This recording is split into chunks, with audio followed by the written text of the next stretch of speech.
¿Qué anuncia el cielo cuando permite que las llagas del crucificado reaparezcan sobre la carne de un hombre? ¿Qué destino se esconde detrás de ese gesto silencioso que, como una llama en la noche, contradice a la época, interroga la razón y convoca la memoria de la Iglesia? El nombre de Padre Pío de Pietrelcina se levanta en el horizonte del siglo XX como un faro y una herida, como un llamado y un juicio. En torno a su figura se entrelazan la historia y el misterio a la vida cotidiana de un fraile capuchino y la irrupción de lo eterno, la austeridad de un claustro y el peso invisible de la gracia. Este relato se acerca a su vida con pasos lentos, dejando que cada escena respire, que cada silencio diga lo que las palabras no alcanzan, y que la cronología se vuelva liturgia. Nació con el nombre de Francesco Forgioni, un 25 de mayo de 1887, en Pietrelcina, una aldea de piedra y polvo en el sur de Italia. Allí, los inviernos se aferraban a los huesos y los veranos exhalaban un sol antiguo, como si el tiempo tuviese todavía el pulso de la Edad Media. En las casas humildes, los rezos a la Virgen marcaban el ritmo de los días. Las campanas de la parroquia hacían girar la vida, y la tierra, esa tierra que pide sudor y paciencia, enseñaba a los hombres la obediencia a lo que no se domina. Italia misma atravesaba una travesía compleja. Recién unificada como nación, todavía aprendía a nombrarse, a reconocerse, a soportar sus tensiones entre el norte industrioso y el sur campesino. Roma había cambiado, y con Roma había cambiado el mundo. El Papa se decía prisionero en el Vaticano. Los estados pontificios eran memoria, y el anticlericalismo crecía como un murmullo persistente. Pero en las aldeas, donde los caminos eran de tierra y la vida de pan y trabajo, la fe seguía siendo un alfabeto que todos conocían, una lengua heredada de padres a hijos. En ese paisaje llegó al mundo Francesco, hijo de Grazio Forgioni y María Giusappa de Nunzio, campesinos de manos cansadas y corazón sin doblez, pobreza en bienes, riqueza en la fe. De esa mezcla nacen, a veces, los destinos que importan. Quien recuerde a Francesco niño, hablará primero de su seriedad. No era tristeza, tampoco soberbia, era una manera de estar, como si su interior lo llamara a un lugar que no era el de los juegos ruidosos. Se cuenta que desde muy pequeño se detenía en la puerta de la iglesia, y que dentro, cuando el incienso dibujaba un río de humo, se quedaba quieto, mirándolo todo con una atención que no pertenecía a su edad. Desde esa infancia temprana comenzó a experimentar lo que más tarde sus directores espirituales llamarían fenómenos de gracia, visiones del ángel custodio, diálogos silenciosos con Cristo y la Virgen, presencias que iban y venían con la naturalidad con que el viento dobla el trigo. No eran gestos de exhibición, eran confidencias íntimas, como si el mundo invisible hubiese adoptado a Francesco, con la ternura con que una madre jacuna a su hijo. Para él, lo sobrenatural no era un espectáculo, era un hogar. También supo desde niño del valor del sacrificio. Ayudaba en el campo, levantaba cargas por encima de su estatura, y aprendió pronto a ofrecer el cansancio. La tierra enseña sin discursos, y en aquel niño silencioso, la tierra labraba un espíritu dispuesto al ayuno, al servicio y a la obediencia. A veces, bajo el sol inmenso, su mirada se perdía en el horizonte. No estaba distraído, ya estaba orando. La vocación al sacerdocio creció como crecen las cosas que son de Dios, sin ruido, sin prisa, sin necesitar aplausos. Francesco no razonó la vocación, la escuchó. Era una música en el fondo, una certeza que,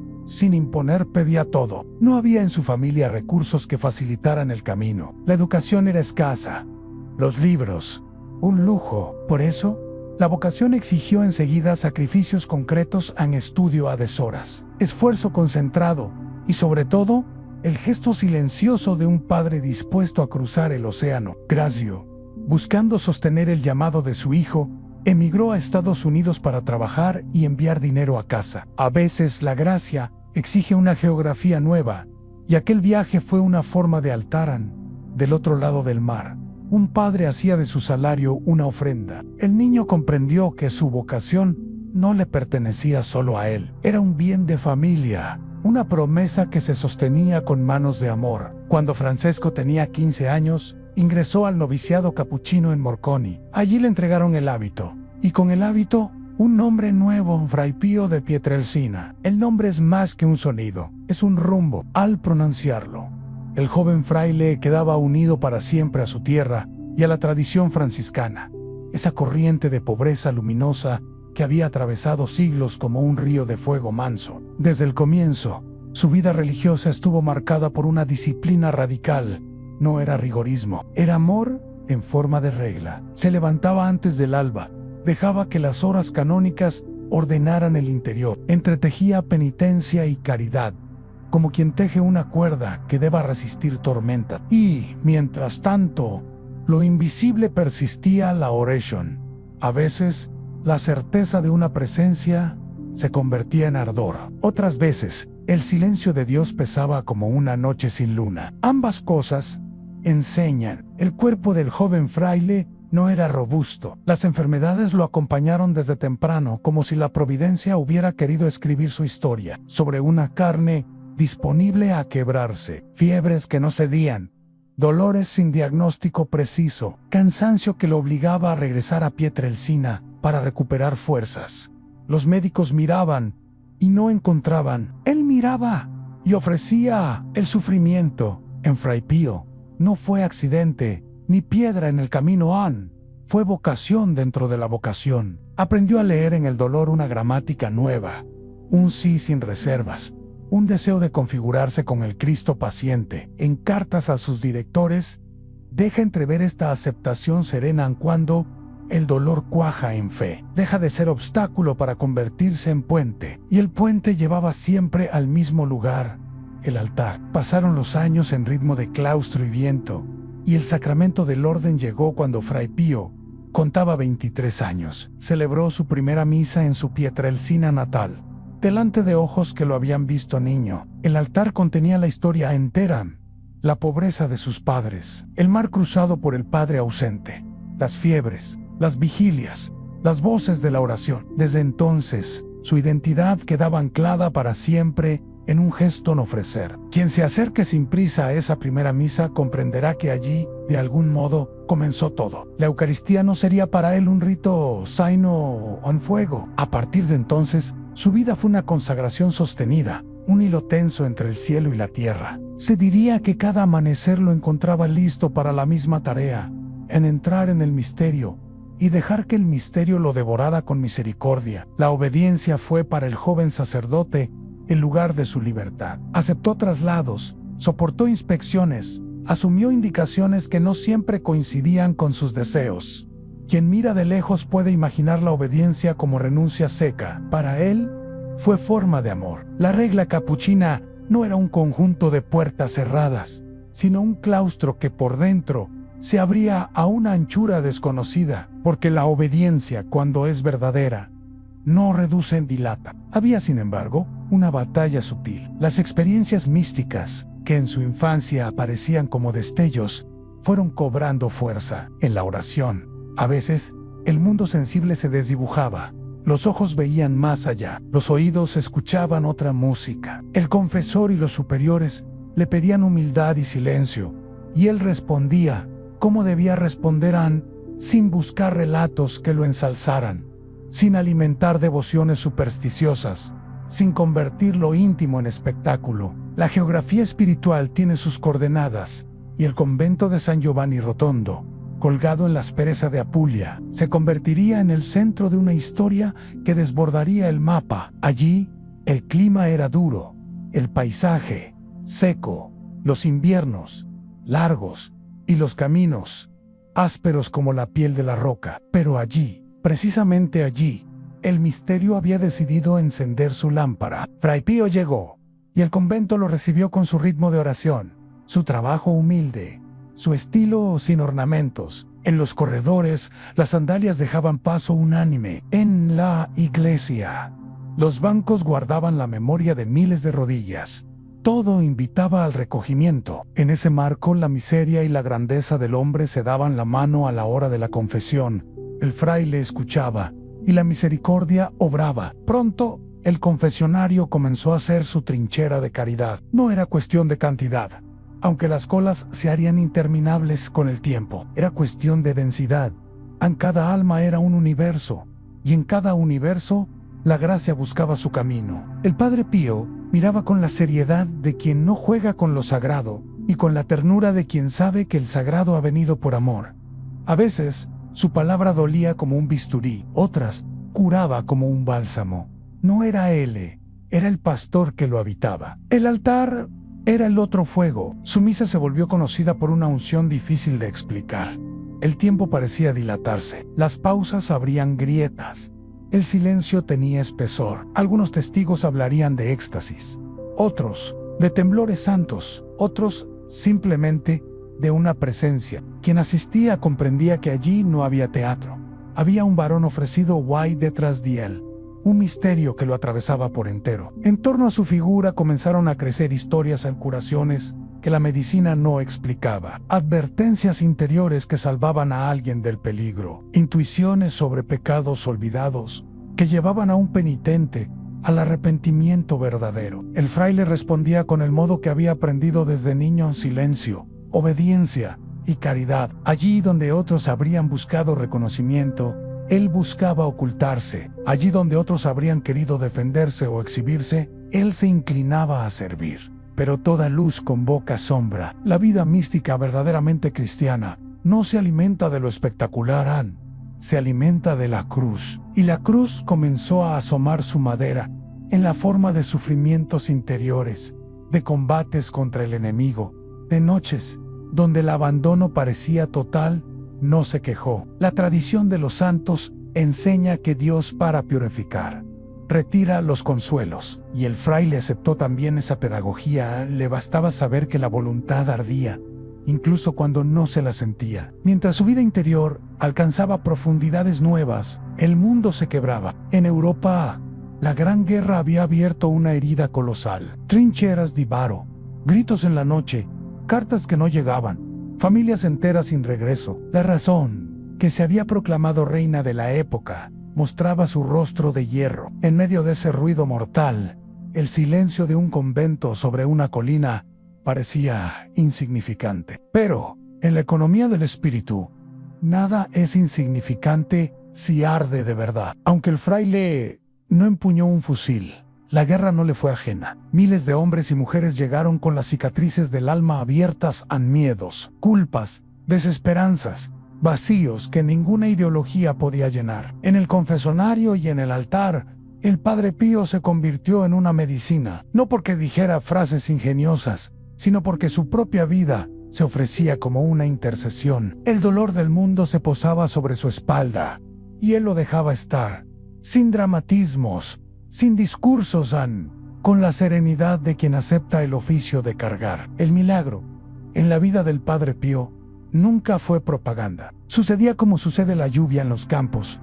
Llega cuando llega, moja lo que debe mojar, y se retira sin aplausos. Hubo niños sanados contra toda esperanza, estómagos retenidos por años que volvieron a aceptar alimento, fiebres que descendían tras una bendición, ánimos levantados desde pozos hondos. También hubo conversiones profundas a hombres endurecidos que, de pronto, comprendían la verdad de sus vidas. Mujeres cansadas que reencontraban su dignidad en el perdón. Él no justificaba, no explicaba, bendecía, imponía las manos, pedía oración, convidaba a la confesión, señalaba el sagrario. Si lo buscaban para agradecer, respondía con la mayor R de sus fórmulas en gracias a Dios. La gloria, cuya tentación es quedarse con algo, él se la devolvía al dueño en todas estas líneas. La oración honda, la obediencia sin fisuras, el sufrimiento aceptado, la caridad que no se jacta, la Eucaristía vivida como incendio, fueron dibujando un mapa invisible. En él, la providencia parecía conducir a Fray Pío hacia un umbral. Hay historias que maduran como el vino, y hay signos que solo ocurren cuando el alma está templada para sostenerlo. En los años que siguieron a su ordenación, el fraile atravesó pruebas más densas. Las enfermedades continuaron. El enemigo lo acosó con violencias veladas. Noches en Q, según relataría, la tentación se volvía ataque, y la celda, un campo de combate. En esa fragua, La humildad se afiló como espada. Su director espiritual, prudente, encauzaba, discernía, pedía reserva. La obediencia, una vez más, fue su muro y su refugio. Y llegó el tiempo de San Giovanni Rotondo como morada estable. Allí, el paisaje parecía preparado para el acontecimiento, la rudeza de la roca, el silencio de los caminos, la sobriedad del templo, como si la tierra entera se hubiera dispuesto para recibir un sello. El siglo XX, ese animal de acero y humo, se creía dueño de la última palabra. La ciencia avanzaba con pasos de gigante. Las ideologías prometían cielo en la tierra. El progreso, convertido en dogma, miraba con desdén cualquier gesto que oliera a sobrenatural. En ese clima, la vida de un fraile estigmatizado sería, a la vez, escándalo y profecía. Todavía no habían aparecido las llagas, pero su sombra se insinuaba, como si la carne presintiera lo que habría de cargar. La iglesia, por su parte, navegaba con el timón firme, aunque no siempre con vientos favorables. Sabía que el carisma sin obediencia se pierde, y que la obediencia sin caridad se seca. En ese equilibrio, el Padre Pío fue aprendido una y otra vez. Nadie imaginaría aún la magnitud de lo que vendría, ni la tormenta que aquel signo levantaría en el seno de los fieles y en el juicio del mundo. Detengámonos entonces a contemplar un instante al sacerdote que está a punto de ser marcado, hombre de silencio que habla solo lo necesario, confesor que ama la verdad y la misericordia, por igual celebrante cuya misa es un camino de ascenso, hijo obediente, que no busca rasgos propios sino la fisonomía de Cristo. En su celda, un crucifijo vigila, en su mesa, pocas cosas, en su corazón, una súplica constante en pertenecer del todo. Los hermanos del convento lo veían caminar con paso breve y recogido. Algunos percibían, tras su seriedad, una ternura contundente, otros sufrían bajo la corrección justa de su palabra. Nadie quedaba indiferente, porque la santidad verdadera no deja indiferente a nadie, despierta amor o resistencia. Alrededor suyo, la gente sencilla comenzaba a llamar a sus puertas. Había hambre de Dios, y su figura parecía prometer pan. Y así, con el mapa trazado en la paciencia de los días, la historia fue llegando a su borde. No habrá aquí anticipos, porque el misterio pide respeto. Baste decir que la marca que lo convertiría para siempre en signo se encontraba ya al alcance del tiempo, como una aurora que el horizonte no puede retener. Lo demás llegará en su hora,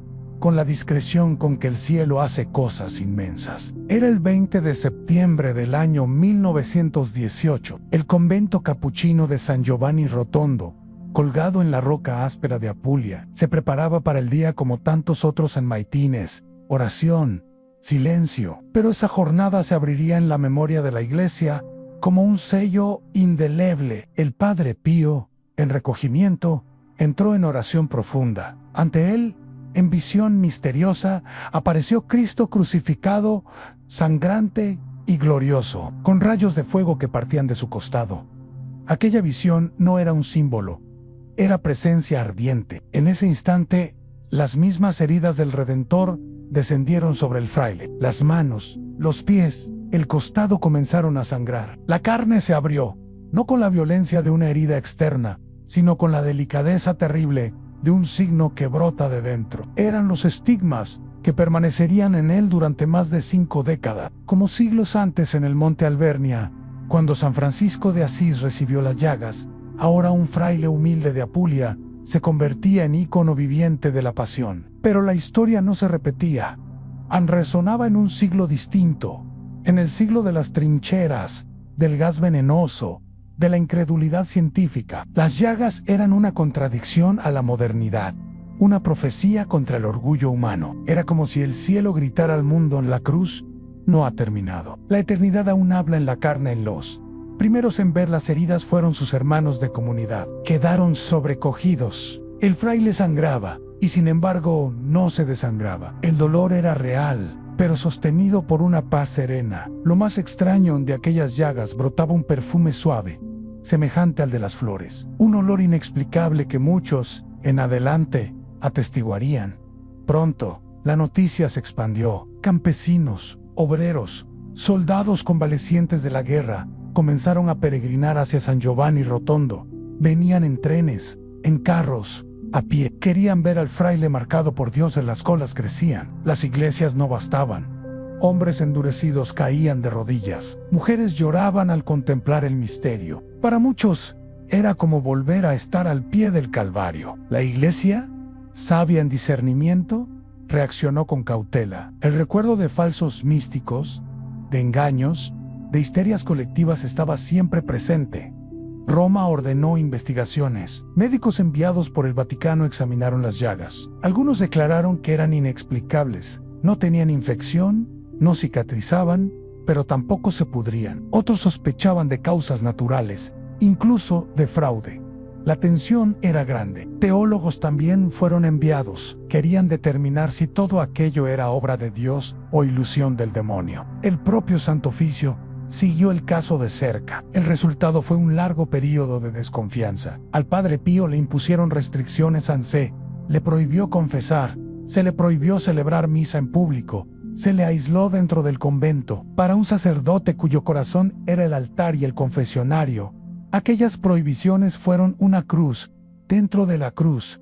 Pero él aceptó, no protestó, no se rebeló. Dijo solamente: obedeceré a la obediencia, que para muchos es cárcel, para los santos es libertad. El Padre Pío comprendía que las llagas no eran un privilegio, sino un peso. No eran un título para ser admirado, sino un llamado a ser crucificado con Cristo en silencio. En su celda pequeña, marcado por el dolor físico, soportaba también el dolor del abandono. Muchos lo veneraban afuera, pero dentro del convento algunos hermanos lo miraban con sospecha, otros con envidia. No todos aceptaban el misterio. Esa soledad lo configuraba más con Cristo abandonado. A veces escribía a sus directores espirituales, con palabras que reflejaban su interior: me siento suspendido entre el cielo y la tierra, sin poder subir ni poder descender. Además del dolor físico y de las restricciones, el Padre Pío vivía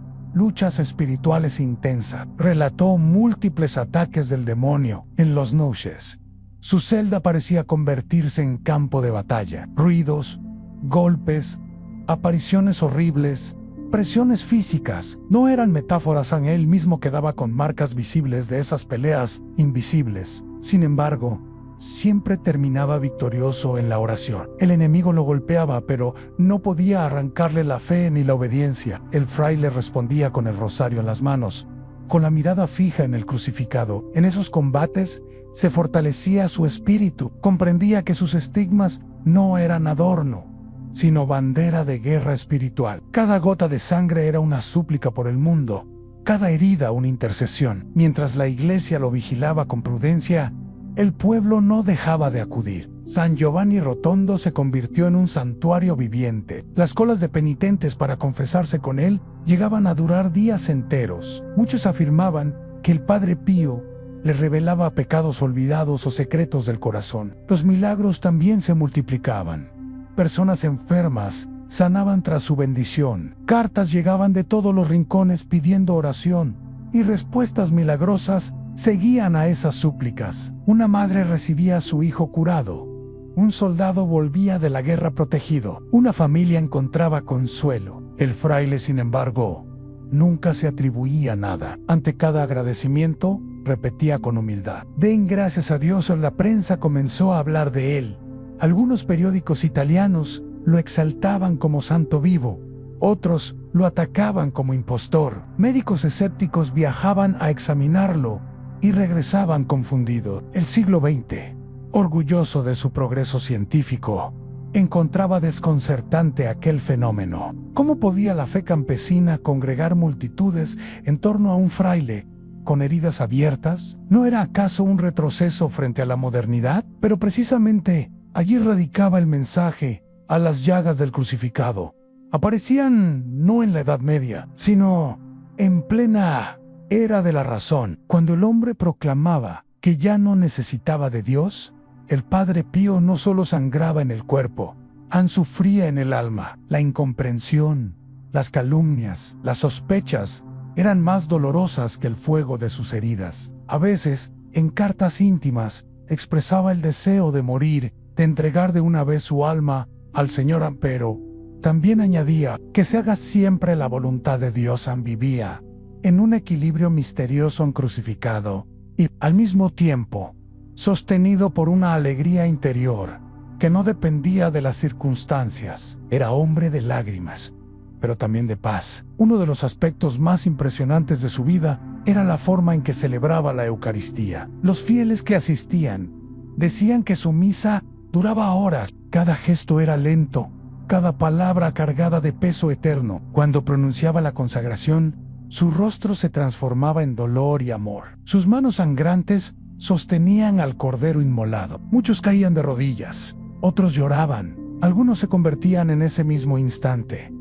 Era como estar en el Calvario. La misa del Padre Pío no era un rito, era la pasión de Cristo revivida. Así se desarrollaron aquellos años iniciales de estigmatización. El mundo lo miraba con sospecha, con curiosidad, con devoción. La iglesia lo vigilaba. Él obedecía, callaba, sangraba y ofrecía. Las llagas eran su cruz y su misión. No buscaba comprenderlas del todo, las vivía. Y en ese silencio ardiente, el siglo XX recibía una señal incómoda. A la pasión seguía presente. Si hubiera que escoger un lugar donde la santidad del Padre Pío se hizo palpable, no sería en los altares rodeados de incienso, ni en los relatos de curaciones prodigiosas. Sería en el silencio estrecho de un confesionario de madera, donde miles de almas encontraron juicio y misericordia. Desde los primeros años de su ministerio, las colas frente al confesionario eran interminables. Algunos penitentes esperaban 2 o 3 días completos para ser escuchados. Llegaban campesinos analfabetos, militares endurecidos por la guerra, intelectuales, mujeres de todas las edades, jóvenes perdidos, sacerdotes en crisis. A todos recibía, aunque no con blandura. El Padre Pío tenía el don de leer en el alma, recordaba pecados olvidados, revelaba secretos que solo Dios conocía. Más de un penitente entraba al confesionario con una confesión preparada, y el fraile, antes de que hablara, ya le señalaba aquello que había ocultado o no había considerado. Muchos salían temblando, otros llorando, pero casi todos salían renovados. La confesión con él no era un trámite, sino un juicio de eternidad, y en ese juicio, la gracia descendía como bálsamo. No era la severidad de un juez humano, sino la verdad desnuda de Dios, atravesada por la misericordia. Con el paso del tiempo, San Giovanni Rotondo se convirtió en uno de los lugares de peregrinación más visitados de Europa en pleno siglo XX. Trenes abarrotados llegaban cada semana trayendo enfermos, devotos, curiosos. El convento, pequeño y humilde, parecía incapaz de contener tanta multitud. El pueblo entero se transformó en un santuario viviente. Calles y plazas se llenaban de rezos, llantos, súplicas. Era como un nuevo Lourdes, pero con un fraile vivo y marcado por las llagas. El Padre Pío se convirtió en padre espiritual de miles de almas que nunca habían tenido guía. Muchos testimoniaban que bastaba mirarlo para sentirse interpelados. Su figura silenciosa y doliente tenía una fuerza que no provenía de su carne, sino del misterio que lo habitaba. Junto a las confesiones, comenzaron a multiplicarse los testimonios de milagros. Curaciones físicas inexplicables a ciegos que volvían a ver, paralíticos que caminaban, enfermos terminales que recobraban la salud, pero también milagros espirituales a hombres alejados de Dios que se convertían de repente, jóvenes desorientados que encontraban vocación, matrimonios rotos que renacían. El Padre Pío, sin embargo, nunca quiso atribuirse nada. Repetía sin cansancio: yo soy solo un fraile que reza. Dios hace todo a un detalle asombroso. Era el fenómeno de la bilocación. Numerosos testigos en distintas partes del mundo aseguraron haber visto al Padre Pío en lugares lejanos, al mismo tiempo que permanecía en su convento. Soldados italianos lo vieron en el frente de batalla. Familias lo vieron entrar en sus casas para bendecir a enfermos. Él nunca hablaba de ello, pero quienes lo experimentaron guardaron memoria imborrable. Otro fenómeno acompañaba al fraile en el aroma inexplicable que brotaba de sus heridas y de su presencia. Numerosos fieles aseguraban que, en medio de la multitud, de pronto sentían un perfume de flores, suave y penetrante, aun cuando no había flores cerca. Algunos lo olieron a kilómetros de distancia, en el mismo momento en que él oraba por ellos. Ese perfume era para muchos signo de la gracia, como si la cruz, en vez de podrirse, se transfigurara en belleza. En medio de tanta afluencia y milagros, el Padre Pío comprendía que la misericordia no podía limitarse al alma, también debía tocar el cuerpo sufriente. Así nació el proyecto que sería su obra visible más grande, el Hospital Casa Solievo de la Sofferenza, la Casa Alivio del Sufrimiento. La idea surgió tras la Segunda Guerra Mundial, cuando Italia estaba devastada y los pobres sufrían sin acceso a atención médica. El fraile soñaba con un hospital moderno, donde ciencia y fe caminaran juntas, y donde los enfermos fueran tratados con dignidad y amor. Con la ayuda de donaciones de todo el mundo, el proyecto tomó forma. No fue fácil, hubo críticas, dudas, resistencias, pero en 1956 el hospital abrió sus puertas. Era grande, moderno para su época, y se convirtió en símbolo de que la fe no huye del dolor humano, sino que lo abraza y lo acompaña. El Padre Pío solía decir: a los enfermos son la carne de Cristo han. Y en ese hospital, miles de pobres encontraron alivio, médicos encontraron vocación, y el mundo vio cómo la santidad no es evasión, sino encarnación concreta de la caridad. Más allá de los milagros visibles y del hospital, lo que más caracterizaba al Padre Pío era su vida de oración incesante. Pasaba horas ante el Santísimo, rezaba decenas de rosarios cada día, ofrecía sus dolores en silencio. Quien lo veía orar comprendía que no estaba solo. Su rostro se transformaba, como si dialogara con el cielo cara a cara. Sus labios murmuraban plegarias con la cadencia de alguien que no se distrae jamás. Muchos testigos afirmaban que, al verlo en oración, sentían como si el tiempo se detuviera. No había en el espectáculo, solo entrega, y esa entrega sostenía a miles. A pesar de tanto bien, las sospechas contra él no desaparecieron. Hubo sacerdotes que lo criticaron, médicos que lo acusaron de fraude, incluso prelados que lo consideraban peligroso. El Vaticano, en algunos periodos, le impuso restricciones severas a limitaciones en su ministerio, vigilancia constante, prohibiciones. El Padre Pío aceptaba todo en silencio. Su única respuesta era obediencia. Nunca levantó la voz contra sus superiores. Aunque sufriera profundamente, entendía que la verdadera santidad no es triunfar sobre la Iglesia, sino obedecer incluso cuando la Iglesia hiere.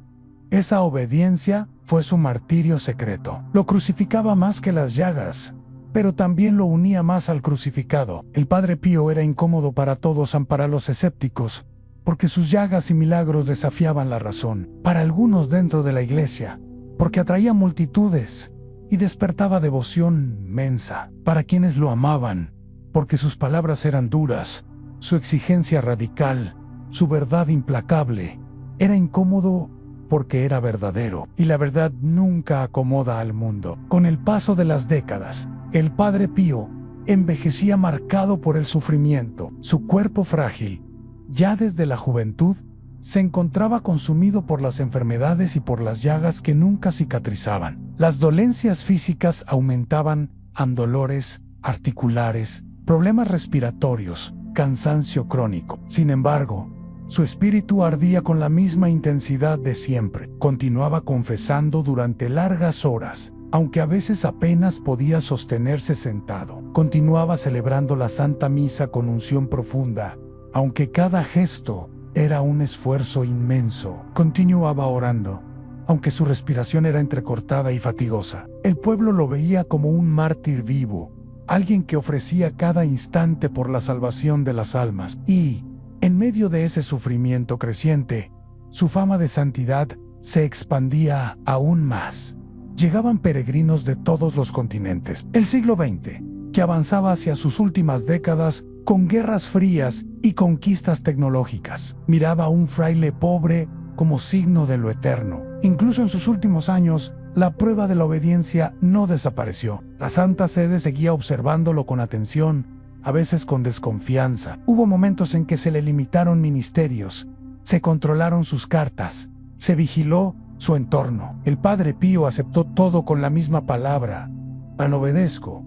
No se defendía, no argumentaba, No buscaba exenciones. Sabía que el camino del discípulo es el mismo del maestro en obediencia hasta la muerte, y muerte de cruz. Su silencio obediente fue quizá su milagro más grande, porque en una época marcada por la rebeldía y la protesta, él mostró que la verdadera libertad se alcanza en la entrega. En los últimos meses de su vida, el fraile se encontraba cada vez más debilitado. Apenas podía caminar, necesitaba ayuda constante, y las llagas lo desgastaban. Sin embargo, su mirada seguía siendo penetrante y su oración incesante. El 23 de septiembre del año 1968, en la madrugada, el Padre Pío entregó su alma a Dios. Tenía 81 años. Sus últimas palabras fueron sencillas a Jesús.